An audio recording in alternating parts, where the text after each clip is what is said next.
Kung hinumdum pa kamo sa nangagi nga episode, dunay duha ka mga instrumento nga kinahanglan yung tumanon aron mahimong balido ang donation sa yuta. Una, deed of donation. Instrumento, notaryuhan o abogado, pagkamatuod, nga ang tagiya sa yuta nihatag sa butang.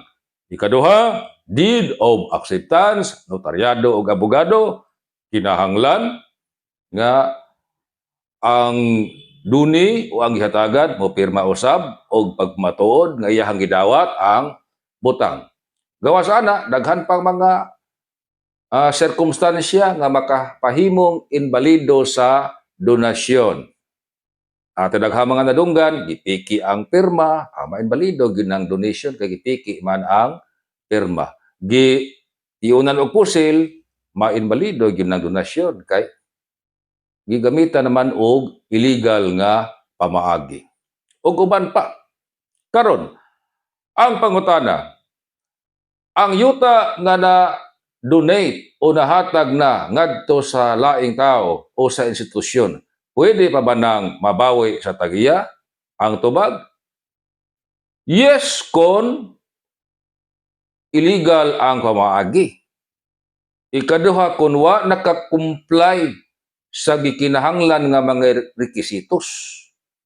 Ug naasay donation nga nangayo og kondisyon ang tag-iya sa yuta ngadto sa duni o sa gihatagan. Ug dili gani matuman ang kondisyon, pwedeng bawion sa tag-iya ang iyang yuta. Mao nang gitawag og conditional deed of donation nga kinahanglan i-comply ginang kondisyon. Ang naandan, ingon ani, ang gobyerno magtukod og publikong eskwelahan. Nangita sila og donor. Ang donor ni pirma og deed of donation. Pero nabutang sa deed of donation sa donor nga sud sa 5 ka tuig, kinahanglan matukod yun ang publiko nga eskwelahan. Karon, nilabay ng 5 ka tuig, wa man gid matukuri og eskwelahan.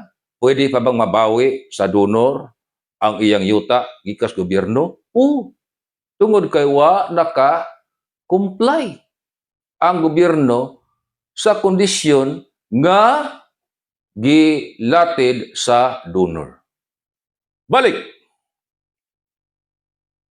Ang donation sa yuta mahimong balido kung maka-comply o makatuman sa tanan nga mga rekisitos sa balaod sa donation. Ang donation mahimong balido kung ang paghimo niini dili illegal.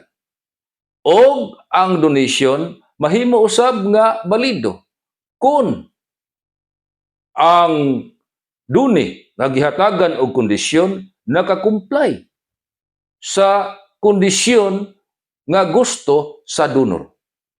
Ug dili gani ka comply, maghisgot tag conditional deed of donation,